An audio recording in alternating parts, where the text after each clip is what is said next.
সকালবেলায় ঘুম থেকে উঠে সবার চা খেতে ইচ্ছে করে, কিন্তু সেদিন আমার শরীর প্রচণ্ড খারাপ ছিল।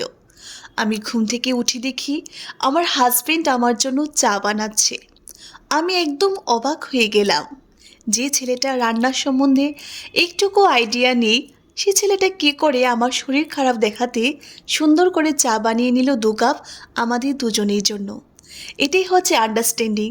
স্বামী স্ত্রীর মধ্যে যদি আন্ডারস্ট্যান্ডিং থাকে, একে অপরের সুখ দুঃখ যদি হেল্প করে, তাহলে কিন্তু সংসারটা খুব সুন্দরভাবে চলে। আমি এটাই বলবো, আমার হাজব্যান্ডকে আমি পেয়ে ভীষণ লাকি। ও খুব সুন্দর করে চা বানিয়েছে, যেরকমই বানাক ও তো চেষ্টা করেছে, সেটাকেই আমি অনেক বেশি অ্যাপ্রিসিয়েট করি। আর কত সুন্দর করে চাটা বানিয়েছে, খুব টেস্টি হবে মনে হচ্ছে। ভালোবাসার চা, সেটা কি আবার বলা যায়? খুব ভালোই হবে।